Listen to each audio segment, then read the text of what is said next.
Pivotal Ventures invests in venture capital firms and is essentially a limited partner or a fund-to-fund where, these are the funds that invest in the people who are investing in the people who are creating the future, right? So when did you first believe that limited partners or the investors that fund venture capital firms have a role to play here?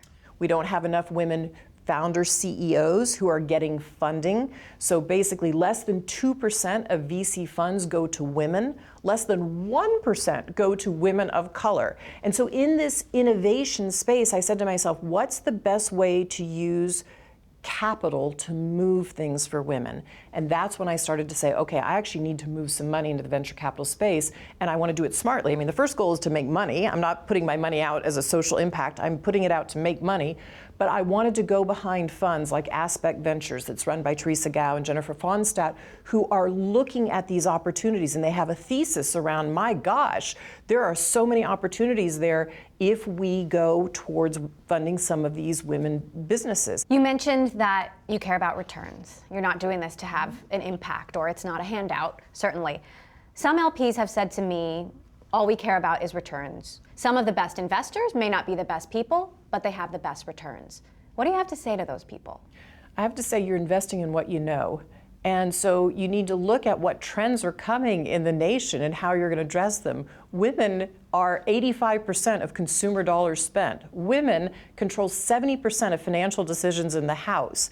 So if you're not investing in products that go towards females or a women-led company, you're missing an opportunity because you just don't see it. And I would say the same thing about underrepresented and minorities, because after about 2044, this country, what we think of minorities today, when you add up all of those groups, they're going to be the majority. So you're leaving money on the table. You're not in the deal flow. So good luck 10 years from now. How much of an impact can LPs have, and should LPs have, in galvanizing change? I think we definitely need LPs who start to make those investments. And I think they not only need to make investments, they need to open their networks. Because if you look at a woman, she often doesn't have the same network into the deal flow, right? Or into the level of funders. Same thing for underrepresented people of color. They don't have a seat at the table, or when they go in, people don't understand their product. So it's being willing to take a risk a few times.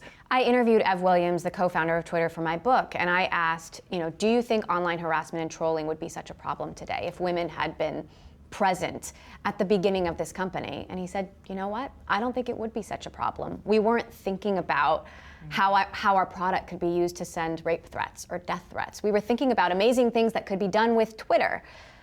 How different do you think the world or the internet might be if women had been present when some of these early platforms were created? I think if there was a woman there at the table, and it would take several, right, who had their real voice and their real power, they'd say, okay, well, wait a minute, have we thought about this? Have we thought about the rape scenario? Because if you look at the number of women who faced violence, even in the United States, or some form of sexual harassment, it is huge. So it's very hard for me to imagine if there was a woman at the table who really had power, that she wouldn't bring those issues up. Do you worry that the MeToo movement could backfire? Sure. I think there are places where it's already backfiring, and we have to be very careful. So when you if men's and women's groups decide to separate in terms of when they have meetings, or men won't take a meeting alone with a woman because they're afraid of being accused of something, yeah, that's not good. And so we have to have the real dialogue about what could create change. And what I'm seeing with the Me Too movement is we're still at a point of reckoning. There is still more to come out, because what you're seeing is it's industry by industry by industry.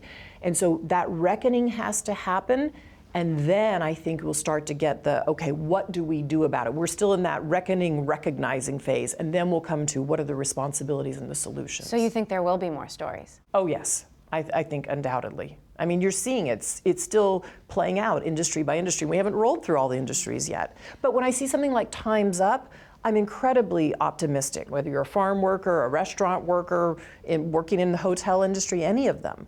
And so you actually have a place to go to actually get help, not just bemoan the fact this has happened to you to a close friend, but you could actually go for legal help to have some recourse. That will make a difference. How do you root out bad behavior in a way that's not draconian? I don't think there's one solution that fits all. I think we're putting a lot on a sole woman in a tech team or in a tech culture to make change. It's too much. It needs to be part of management and has to be part of the board level conversation. And then it has to be measured all throughout the company. How are we actually doing on these factors? And I think that's really the only way you're going to get change.